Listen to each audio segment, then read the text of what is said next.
नमस्कार साथियों, स्वागत है आप सभी का आज के सेशन में। और आज हम 20 फरवरी की सेकंड थर्ड शिफ्ट के क्वेश्चनों को देखने वाले हैं। ठीक है, जो भी क्वेश्चन आप देख रहे हैं रियल है, 100% ऑथेंटिक है। इसी तरह के क्वेश्चन आपके आते हैं, थोड़ा बहुत चेंज भी हो सकता है। ठीक है, यदि आप इससे पहले वीडियो देखना चाहते हैं तो हमारे चैनल पर जाइए, आपको प्ले लिस्ट मिल जाएगी, आप कंप्लीट वीडियो देख सकते हैं। तो आइए शुरू करते हैं आज का सेशन।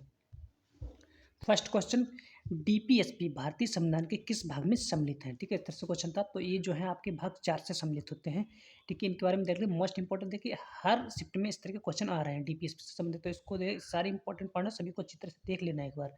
भारतीय संविधान के जो भाग 4 में है, राज्य के नीति निर्देशित सिद्धांतों से सम्मिलित है। और ये जो सिद्धांत हैं अनुच्छेद 36 से 51 के अंतर्गत आते हैं। ठीक है, और डीपीएस होता क्या है, देखिए डीपीएस की जो अवधारणा है वो आयरलैंड से ली गई। आयरस मतलब आयरलैंड से की संविधान से ली गई है। ठीक है, और इसके जो सिद्धांत है वो न्यायालय के द्वारा लागू की नहीं किए जा सकते हैं। ठीक है, यानी कि इनको न्यायालय के द्वारा चुनौती नहीं दी जा सकती है। ओके, और ये सिद्धांत सरकार को कानून बनाते समय ध्यान में रखने होते हैं। और ये सिद्धांत देश में आर्थिक तथा सामाजिक लोकतंत्र को बढ़ावा देने में मदद करते हैं। और इसके साथ साथ ये जो सिद्धांत है आपके सामाजिक आर्थिक ढांचा प्रदान करने के लिए भी अधिकारों के पूरक होते हैं। ओके, नेक्स्ट क्वेश्चन देखते हैं फिर।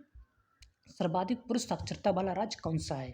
ठीक है, तो सर्वाधिक पुरुष साक्षरता वाला जो राज्य आपका केरल है, और सर्वाधिक साक्षरता वाला राज्य भी केरल ही है, यानी कि पुरुषों में भी आगे है और सर्वाधिक साक्षरता में भी आगे है। ठीक है, इसके बाद में थोड़ा सा देख लेते हैं 2024 के अनुसार यदि हम देखें। ठीक है, तो साल 2024 में केरल की जो साक्षरता दर हमारी है वो 96.2% है। और वहीं यदि 2011 की जनगणना के मुताबिक देखते हैं तो केरल की जो साक्षरता दर है 94% है। ओके, और यदि केरल की पुरुषों की साक्षरता की बात करें हम, तो पुरुषों की जो साक्षरता है 96.11% और महिलाओं की साक्षरता है 92.07% है। ओके भाई, यदि केरल की साक्षरता दर की भारत की औसत साक्षरता दर से तुलना करने पर जो 72.98% जो ज़्यादा निकलती है। ओके, हमारी औसत साक्षरता दर से। ओके, यदि केरल का जो एक जिला है एर्नाकुलम, ठीक है, केरल का जो एक जिला होता है एर्नाकुलम जिसका नाम है, उसकी जो साक्षरता दर है वो 100% दर्ज की है और इसे भारत का सबसे साक्षर जिला घोषित कर दिया गया है। ओके, इसको अच्छे तरह से देख लेना। नेक्स्ट क्वेश्चन देखते हैं फिर। केंद्रीय इस्पात और भारी उद्योग मंत्री कौन है? ठीक है, इस तरह से क्वेश्चन था। ठीक है, केंद्रीय इस्पात और भारी उद्योग जो मंत्री हैं वो HD कुमार स्वामी हैं। ठीक है, इस तरह का क्वेश्चन था। देखिए, कुछ जो क्वेश्चन है इनके बारे में थोड़ा सा देख लेना बस। केंद्रीय इस्पात मंत्री, इस्पात एवं भारी उद्योग मंत्री जो है HD कुमार स्वामी है, जबकि भूपति राजू श्रीनिवास वर्मा जो है इस्पात भारी उद्योग के मंत्री हैं, लेकिन ये राज्य मंत्री हैं। ठीक है, इसलिए जो कि क्वेश्चन जो पूछा था केंद्र के ऊपर पूछा था या राज्य के ऊपर यदि पूछे तो भूपति राज श्रीनिवासन का आपको नाम ध्यान रखना है। ओके, ठीक है, थोड़ा सा कि जो है क्वेश्चन इस तरह से जो इंपॉर्टेंट है वो बन सकते हैं, इनको भी हमने ले लिया, इनको भी एक बार देख लेना। ठीक है, तो ये श्री ज्योतिरादित्य एम सिंधिया जो है वो नागरिक उड्डयन मंत्री हैं इस बार। ठीक है, और जो हरदीप सिंह पुरी है वो पेट्रोलियम एवं प्राकृतिक गैस मंत्री हैं तथा इनको आवास एवं शहरी विकास का कार्य भी इनको मंत्री भी बनाया गया है। ठीक है, और जो श्री भूपेंद्र यादव जो है उनको पर्यावरण वन जल परिवर्तन मंत्री तथा श्रम के रोजगार के मंत्री है। जितने मंत्री आपको हैं केंद्रीय मंत्री हैं। ओके, और जो गजेंद्र सिंह शेखावत है वे जल शक्ति मंत्री हैं, इनका भी पूछा सकता है। और किरण रिजिजू आपके हैं वो कानून तथा न्याय के मंत्री हैं। ओके, और इसके साथ साथ आगे भी देखते हैं। ठीक है, जो श्री RK सिंह जो है आपके विद्युत मंत्री हैं तथा इनको नवीन तथा नवीनीकरण ऊर्जा का भी मंत्री बनाया गया है। ओके, जो मनसुख मांडविय आपके हैं स्वास्थ्य एवं परिवार कल्याण के मंत्री। ठीक है, और इनके साथ साथ इनको रसायन तथा उर्वरक मंत्रालय भी इनको मिला हुआ है। ओके, अगले देखते हैं। देखिए, महेंद्र नाथ पांडे, देखिए इनको भारी उद्योग मंत्री के बनाया है, केंद्रीय भारी उद्योग मंत्री हैं। ओके, उसके बाद में पुरुषोत्तम रूपाला, उनको मत्स्य मंत्रालय और पशु तथा डेयरी मंत्रालय इनको मिला हुआ है। ओके, नेक्स्ट क्वेश्चन देखते हैं फिर। राष्ट्रपति शासन की अवधि क्या है या कितनी होती है? ठीक है, या राष्ट्रपति शासन का कार्यकाल कितना होता है? इस तरह से क्वेश्चन हो सकता था, कुछ भी थोड़ा बहुत चेंज हो सकता है। ठीक है, तो राष्ट्रपति शासन की जो अवधि होती है वो 6 महीने की होती है। ठीक है, नॉर्मल टाइम पे। ठीक है, और देखिए इसके बारे में थोड़ा सा देख लेते हैं। देखिए, इसे जो है 6 महीने के भीतर ही चुनाव आयोग को राज्य में मतदान कराकर दोबारा सरकार की गठन की प्रक्रिया को पूरा करना होता है। ठीक है, हालांकि यदि देश में राष्ट्रपति आपातकाल लागू हो और इसे बढ़ाया भी जा सकता है, यदि राष्ट्रपति जो शासन है विशेष स्थितियों में इसे 3 वर्ष तक बढ़ाया भी जा सकता है। ओके, लेकिन हर 6 महीने में इसे संसद की स्वीकृति लेनी होती है। नेक्स्ट क्वेश्चन देखते हैं फिर। BSF के महानिदेशक कौन है? ठीक है, तो BSF के महानिदेशक पूछे गए थे, तो इसमें आपको राइट आंसर लगाना था दलजीत सिंह सिंह चौधरी। ठीक है, जिसने भी लगाया होगा उसको बिल्कुल राइट आंसर होगा। और देखिए, जो आपके BSNL के जो महानिदेशक हैं दलजीत सिंह चौधरी, ये सीमा सुरक्षा बल के महानिदेशक हैं और इन्हें 1990 के बैच के IAS अधिकारी हैं ये, और इनसे पहले ये सशस्त्र सीमा बल के महानिदेशक भी रह चुके हैं। ओके, उन्हें नेपाल तथा भूटान के साथ भारत की सीमाओं की निगरानी के लिए जाना जाता है। नेक्स्ट क्वेश्चन देखते हैं फिर। 2010 राष्ट्रमंडल खेल किस स्टेडियम में हुआ था? ठीक है, तो ये हुए थे 2010 के राष्ट्रमंडल खेल जवाहरलाल नेहरू स्टेडियम दिल्ली में।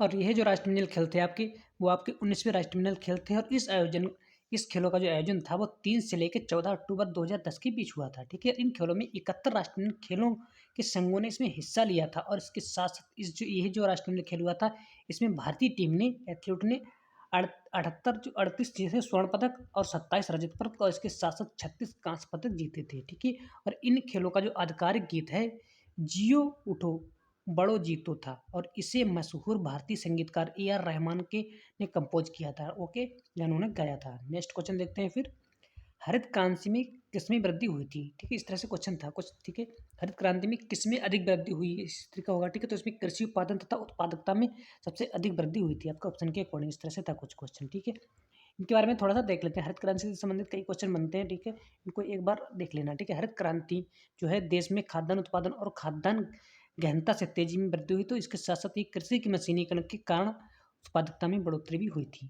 ओके, और हरित क्रांति जो है गरीबी कम तथा लाखों हरित क्रांति जब से आई है तब से गरीबी जो है कुछ कम हुई है और उसमें जो है लाखों लोगों को जो भुखमरी से लोग खत्म हो रहे थे, उस भुखमरी भी कुछ कमी आई है। ओके, तो हरित क्रांति की शुरुआत के बारे में देखें तो देखिए, हरित क्रांति की जो शुरुआत है वो 1965 में हो गई थी और हरित क्रांति को लाने का जो श्रेय है वो एम एस स्वामीनाथन को दिया जाता है।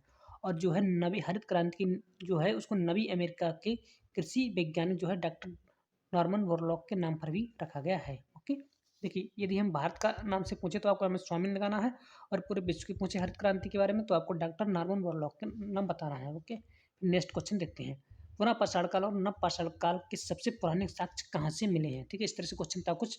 तो देखिए, पुरा पाषाण और नव पाषाण दोनों के यदि सेक्टर तो देखें तो ये उत्तर पूर्व से मिले हैं। इस तरह से आपको लगाना है। और देखिए, इसके कुछ विस्तार रूप देख लेते हैं। देखिए, पुरा पाषाण काल के जो अवशेष हैं वो आपके तमिलनाडु के कुरनूल में, कर्नाटक के हुरनुगी में और उड़ीसा के कुलियाना में और राजस्थान के डीडवाना के श्रृंगी तालाब के निकट से मिले हैं और कुछ जो है मध्य प्रदेश के भीमबेटका में मिले हैं और सोहन, बेलन तथा नर्मदा नदी की घाटी से ही मिले हैं। ओके, बेलन घाटी, नर्मदा घाटी बहुत पूछा जाता है। ठीक है, इनको देख लेना अच्छी बात। उसके बाद आपके जो नवपाषाण काल के कुछ अवशेष मिले हैं वो आपके मिले हैं मेहरगढ़ के बलूचिस्तान जो कि पाकिस्तान में पड़ता है, वहाँ से मिला है। पाकिस्तान में कुछ मिले हैं और कुछ बुर्ज होम जम्मू कश्मीर की घाटियों से ही मिले हैं। ओके, नवपाषाण काल के अवशेष।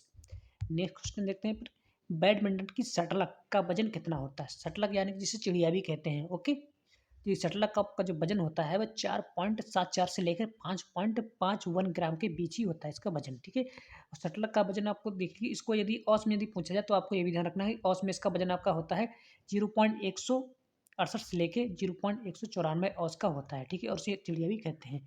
इस जो शटलक होती है, इस शटलक में जो है 16 पंखों की संख्या यदि पूछ सकती है तो 16 पंख होते हैं। ठीक है, और हर एक पंख की जो लंबाई है वो 62 से लेके 70 मिलीमीटर के बीच में होती है। ओके, और कार का जो यदि व्यास पूछा तो वो 25 से लेके 28 मिलीमीटर के बीच में इसका व्यास होता है। ओके, और यदि इंच में पूछा तो 0.98 से लेके 1.1 इंच होता है।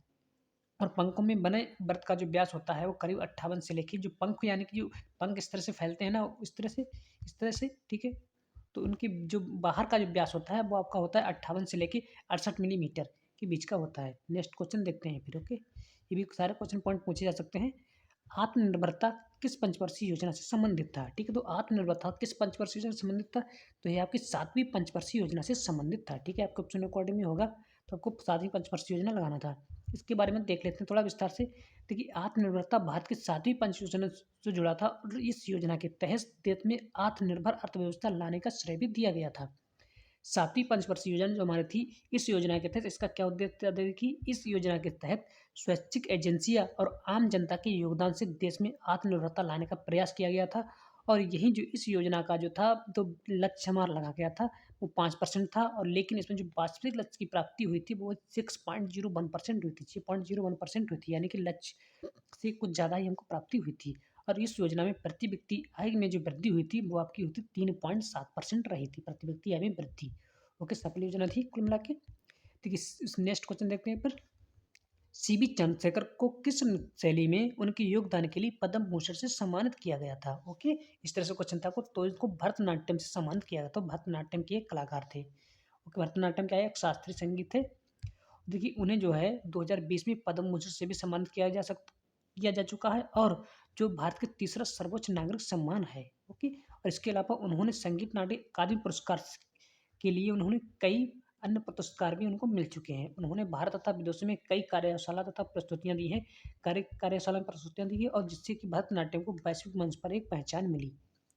नेक्स्ट क्वेश्चन देखते हैं फिर, यू श्रीनिवासन किस वाद्य यंत्र से प्रसिद्ध है या किस वाद्य यंत्र के वादक हैं? ठीक है, कौन सा वाद्य यंत्र बनाते हैं? इस तरह से क्वेश्चन था, कौन सा वाद्य यंत्र बजाते हैं? ओके, तो इसमें आपका जो मंडोलिन एक तरह का होता है, ठीक है, गिटार तरह का होता है कुछ, ठीक है, तो पुराना टाइप का उसको हम मंडोलिन बोलते हैं। ओके, बजाने वाला उसमें तार से बजता है, ये भी मंडोलियन। ठीक है, इसके बारे में थोड़ा सा देख लेते हैं। ठीक है, जो यू श्रीनिवासन है वो मंडोलिन वादक हैं। ये कर्नाटक शास्त्रीय संगीत के एक प्रसिद्ध वादक है, यानी कि अगर इनका निवास स्थान पूछा जाए तो एक कर्नाटक के शास्त्रीय संगीत के एक संगीतकार हैं, ओके, वादक हैं और उन्हें जो है मैंडोलिन श्रीनिवास के नाम से भी जाना जाता है।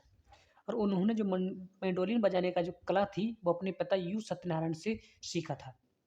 ओके, और उन्होंने जो अपने योगदान के लिए कई पुरस्कार भी जीते तथा जिससे उन्हें पद्मश्री तथा संगीत नाटक अकादमी पुरस्कार भी मिले हैं।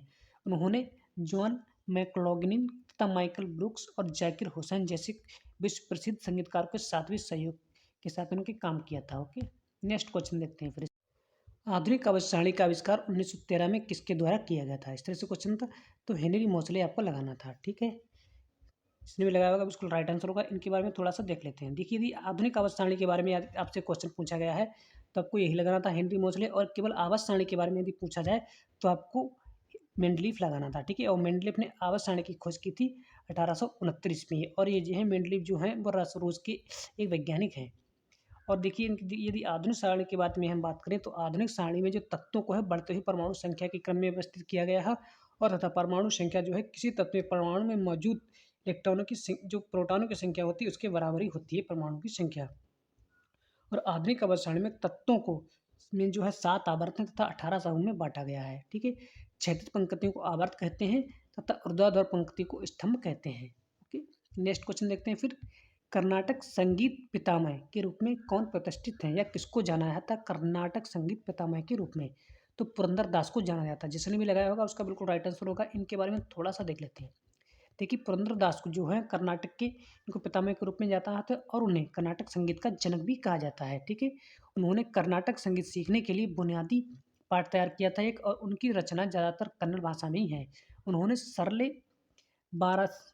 सरले बरासे, जानती वरासे और अलंकार लक्षण गीत बैराग को संगीत की शिक्षा में शामिल किया था। ठीक है, उनके काम का जो है कर्नाटक संगीत परंपरा पर एक स्थायी प्रभाव पड़ा है। नेक्स्ट क्वेश्चन देखते हैं फिर, भारतीय जो संविधान के है अनुच्छेद 4 किससे संबंधित है? इस तरह से क्वेश्चन था, अनुच्छेद 4 के बारे में पूछा गया। ठीक है, तो अनुच्छेद 4 का जो हमारा जो संबंध होता है वो राज्य के नाम में परिवर्तन करने से संबंधित होता है। ठीक है, इस तरह से ही आपका ऑप्शन होगा, उसी को आपको लगाना था। ठीक है, इसमें देखिए क्या है, या राज्य के नाम में परिवर्तन कर सकता है और नए राज्यों की स्थापना भी कर सकता है और उसके साथ साथ जो है राज्यसभा में सीटों की संख्या में भी बदलाव करने की शक्ति होती है अनुच्छेद 4 के अंदर। और इसके साथ साथ जो अनुच्छेद 4 के तहत क्या क्या हुआ था कि सिक्किम को है भारत में शामिल किया गया था इसी अनुच्छेद 4 के अंतर्गत। और अनुच्छेद 4 के तहत ही संविधान के संशोधन को लागू करने के लिए संसद में साधारण बहुमत से इसको पारित होना जरूरी होता है। ठीक है, और इसके साथ जो है संविधान में अनुच्छेद 2 और 3 के तहत बना गए कानूनों को विनियमित भी किया जा सकता है, उनमें संशोधन भी किया जा सकता है। नेक्स्ट क्वेश्चन देखते हैं, जब नदी मैदान इलाके में टेढ़ी मेढ़ी रास्ते से बहती है तो उसे क्या कहते हैं? ठीक है, जब यानी कि नदी जो टेढ़े मेढ़े रास्तों से बहती है तो उसे क्या कहते हैं? तो इसे हम कहते हैं विसर्प। ठीक है, क्या कहते हैं? विसर्प। जिसने भी लगाया उसका राइट आंसर होगा। इसके बारे में थोड़ा सा देख लेते हैं। देखिए, विसर्प की विशेषता क्या होती है? देखिए, विसर्प जो होता है बाहरी मोड़ों को चट्टान या ढलान पक्ष कहा जाता है और लून के अंदरूनी हिस्से को फिसलन वाला क्षेत्र कहा जाता है। ठीक है, ये भी पूछा जा सकता है। और नदी में विसर्प का निर्माण अवसाद तथा भार के कारण होता है और नदी में इन दोहराए जाने वाले मोड़ों को मेंडर्स भी कहा जाता है। ठीक है, जो मोड़ें बार बार आती हैं उनको मेंडर्स कहा जाता है। नेक्स्ट क्वेश्चन देखते हैं, टाइफाइड किस बैक्टीरिया के कारण होता है? इस तरह का भी एक क्वेश्चन था। ठीक है, तो टाइफाइड जो है होता है उसकी बैक्टीरिया का नाम जो होता आपको बनाना था साल्मोनेला टाइफी। ठीक है, साल्मोनेला टाइफिस बैक्टीरिया का नाम होता है और बैक्टीरिया की वजह से होता है ये बीमारी। ठीक है, और यह जो है आमतौर पर होता है दूषित भोजन या दूषित पानी के सेवन से। ठीक है, और यह बहुत ही जानलेवा बीमारी है और इसको बचने के लिए क्या कर सकते हैं? देखिए, उसके बचने के जो उपाय आपके होते हैं वो आपके होते हैं क्या है, इसमें क्या है, सबसे अधिक आप स्वच्छता पर ध्यान देना है और साथ साथ जो है गंदे पानी से भी दूर रहना है। नेक्स्ट क्वेश्चन देखते हैं, केंद्रीय बजट 2023-24 में अपशिष्ट प्रबंधन से संबंधित योजना कौन-सी थी? ठीक है, तो अपशिष्ट प्रबंधन से संबंधित जो योजना 2023-24 में आई थी, उसी के बारे में पूछा गया है। इसमें आपको राइट आंसर लगाना है गोवर्धन योजना, ठीक है? जो गोवर्धन योजना हमारी आई थी, वो अपशिष्ट प्रबंधन से संबंधित थी। जिसने भी लगाया होगा उसका बिल्कुल राइट आंसर होगा। इनके बारे में दिखला देते हैं। देखिए इस योजना के तहत जो है, देखिए इस योजना का यदि पूरा नाम पूछा जाए तो आपको बताना, देखिए गैल्वेनाइजिंग ऑर्गेनिक वायु एग्रो रिसोर्स धन, ओके। इस योजना के तहत जो थे 500 नए बेस्ट टू वेल्थ, ठीक है, प्लांट स्थापित किए गए हैं, जिसमें से जो थे 200 प्लांट जो है शहरों में स्थापित किए गए, जिन जो थे कंप्रेस बायोगैस पर आधारित थे, ठीक है। और जिसमें इसमें जो थे 75 प्लांट शहरी क्षेत्रों में होंगे इसमें। और इसके बाद में 300 जो हमारे समुदाय बनेंगे, जो 300 जो नए लगेंगे, ठीक है, उनको क्या है, सामुदायिक तथा ग्रामीण ठोस अपशिष्ट प्रबंधन में लगाया जाएगा, ठीक है। और इसके लिए है 10,000 करोड़ रुपए का निवेश प्रस्तावित किया गया था। ओके, इसी के साथ आपके सारे क्वेश्चन समाप्त होते हैं। यदि आपको क्लास अच्छी लगी तो वीडियो को लाइक करें, चैनल को कर लें सब्सक्राइब। यदि आपको लगता है कोई क्वेश्चन छूट गया तो कमेंट बॉक्स में जरूर दीजिए। ओके।